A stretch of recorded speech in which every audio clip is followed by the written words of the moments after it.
Key point 1. Knowing where to seek happiness. Many meaningful relationships suffer unfortunate defeats on the path to success.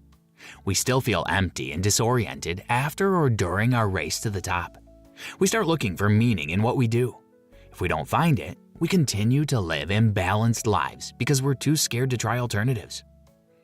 Temporary respites are not solutions because they only remove the pain, but won't give us the long-term goals we desire. Wake-up calls awaken us abruptly to the existence of the gap between our fantasies and the reality of life.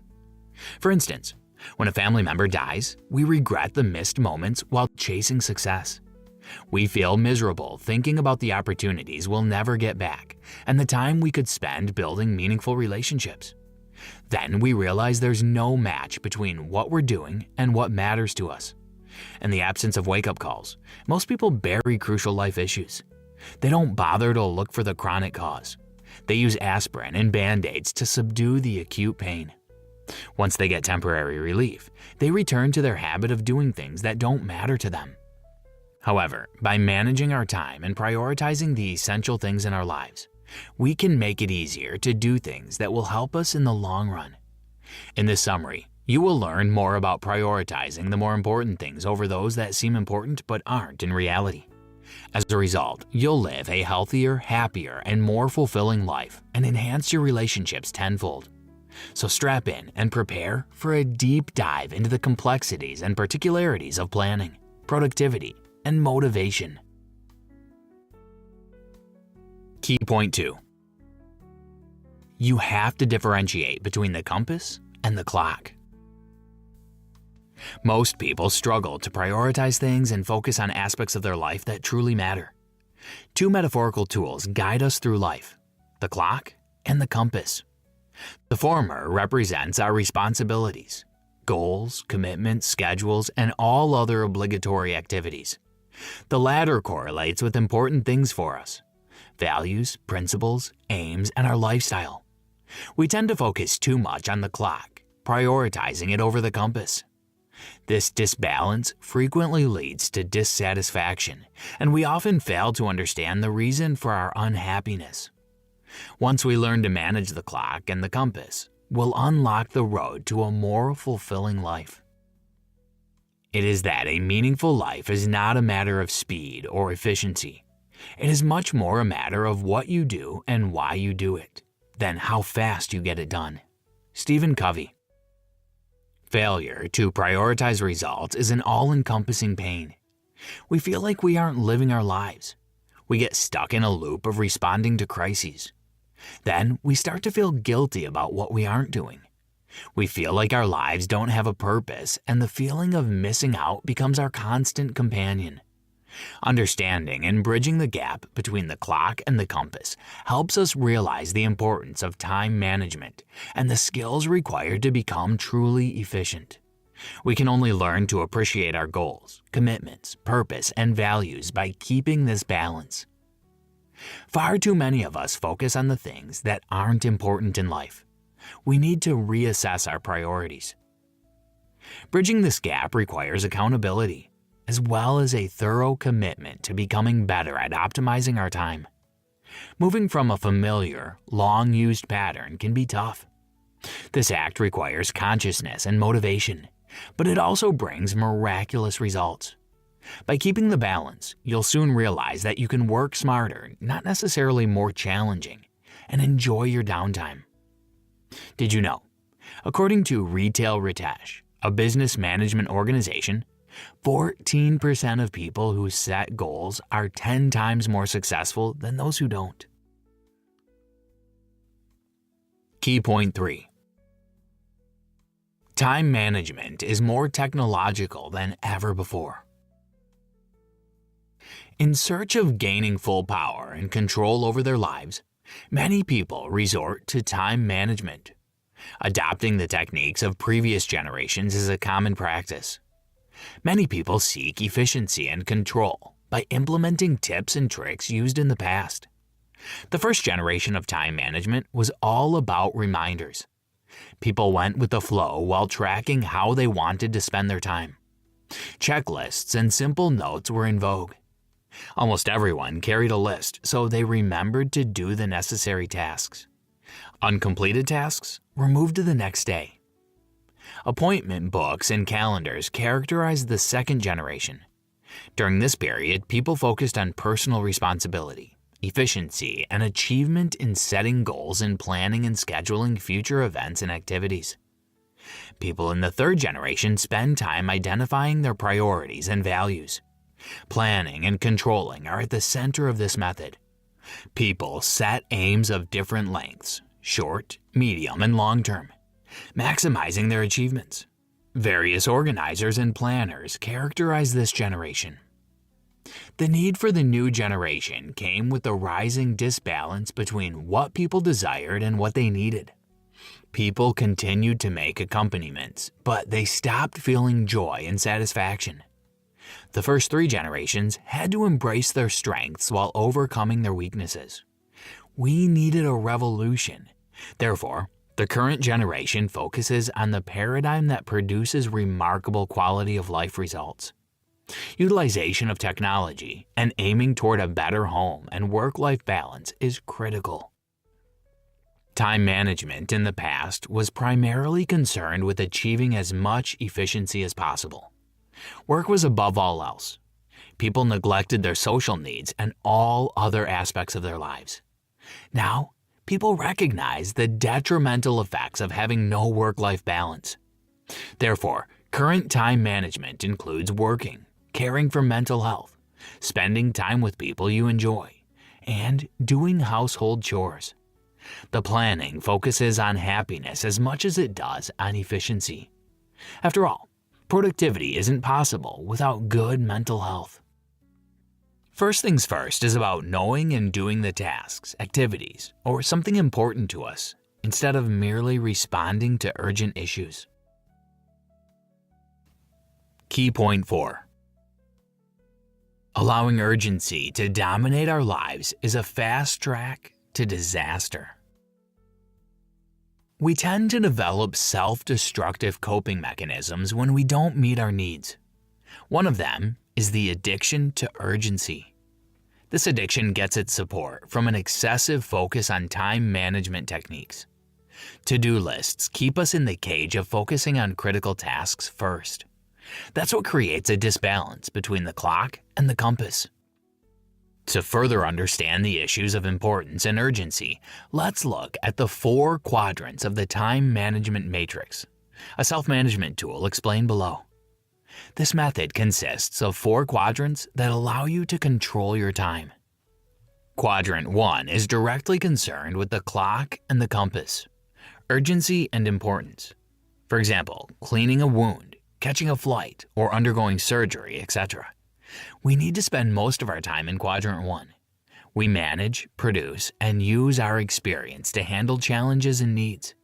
Once we ignore these tasks, we get buried alive. Quadrant 2 is also known as the quadrant of personal leadership. It represents important activities that are not urgent. Here, we empower others, increase our skills, broaden our minds, and do long-term planning. We may ignore the tasks in this quadrant, which leads to detrimental consequences, burnout, and constant stress. Quadrant 3 includes only urgency. Another name for this quadrant is deception. Some people find the things here vital, calls, meetings, etc. They have a flare of urgency and conceal themselves as important, taking up our time but not bringing fulfillment. The time management matrix is a detailed roadmap that leads you toward achieving your goals and making better decisions. Quadrant 4 stands for unessential and trivial. This quadrant is also known as the quadrant of waste. Examples of activities are watching mindless series, playing addictive games for hours, and gossiping at work. Importance and urgency have a significant influence on our lives. But importance still holds dominance. If we learn to manage the importance paradigm, we will master the first 2 quadrants. Therefore, we will get more time to spend on planning, empowering, preparing, and preventing. Key point 5. How to cultivate ultimate freedom. What makes us different from other animals on the planet? For one, we have a thing called endowments. This quality allows us to make choices, provide responses, and implement change. All these aspects combine into a compass that gives us the power to align our lives with the true north. Moving in this direction is only possible with 4 key elements of the north. 1. Conscience provides us with guidance. With it, we find a connection to our hearts and the wisdom of our universe. Conscience gives us an understanding of our purpose and talents. 2. Self-awareness is our capacity to analyze our history, motives, actions, tendencies, habits, etc. It also enables us to stand apart from ourselves. Then we can increase the space between stimulus and response. 3. Creative imagination enables our power to visualize. With it, we gain the ability to deal with problems synergistically. This skill changes how we see ourselves and others for the better. We learn to apply principles effectively in various circumstances. 4. Independence gives us the ability to perform. Our choices are what makes us as people.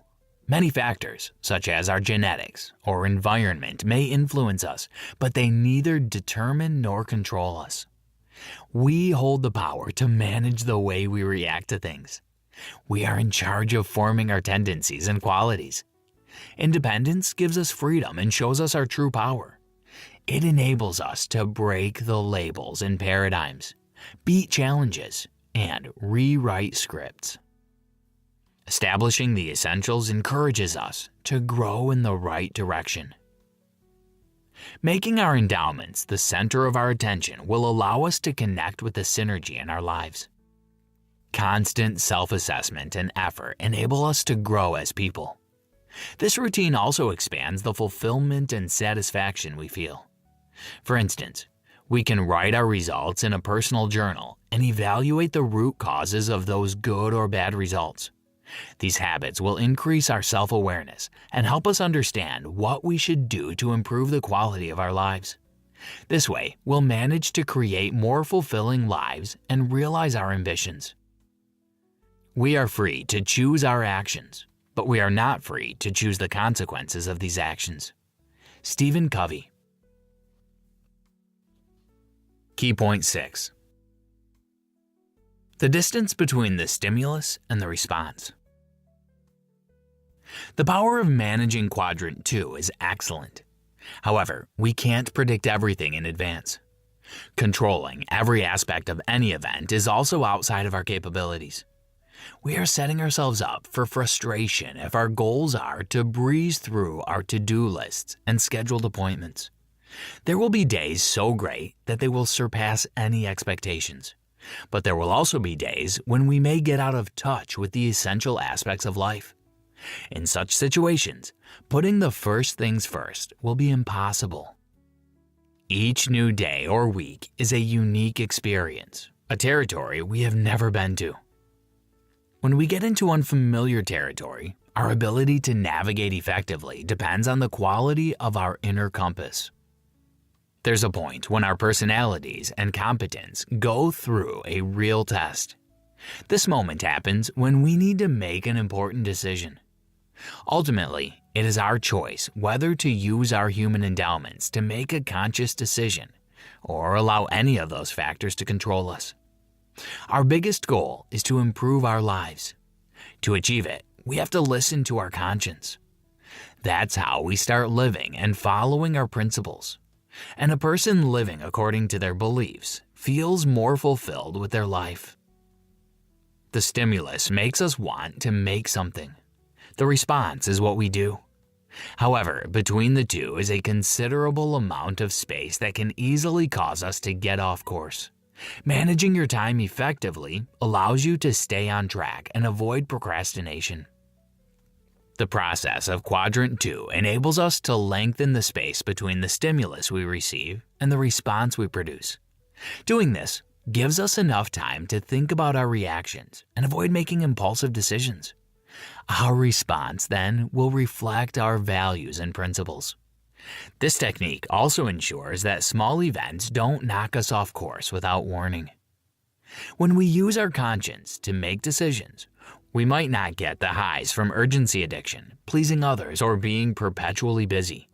However, we will experience deep fulfillment and sleep knowing that we did extraordinary things that day. Conclusion. Each day, visualize yourself living your mission statement. Review your statement regularly before you create to-do lists or schedule for a week. You need to live a principle-centered life if you want a quality life. That means setting goals, knowing what you want, and differentiating between the essential and not so important things. Once you start listening to and acting based on your conscience, you will be aligned with your true north and be able to put first things first. When we get addicted to essential and urgent decisions, we become dependent on adrenaline for a sense of energy and excitement. It makes us feel successful and valuable and validates that we are good at something. When necessary and urgent tasks are unavailable, we become drawn to critical tasks since we must stay busy to look prominent. We may feel pressure to constantly be busy, but this tendency turns into an excuse we use to avoid prioritizing the right things. We should drop this habit because it keeps us from living a fulfilled life. Focusing on the wrong things, we easily waste time and the relationships in our lives suffer. However, by managing your schedule correctly, you will have more time to spend with those close to you. Work on what you want to do and make small steps toward achieving your large-scale goals. In this case, you really can have it all. Try this. Write down a list of activities that you do per day and classify them into the 4 quadrants of the time management matrix. Discard all the tasks in quadrant 4 and reduce the ones in quadrant 3 to get enough time to spend on quadrants 1 and 2. And plan your week on a worksheet and sort your tasks based on urgency and importance to get a broader scope of how you spend your time.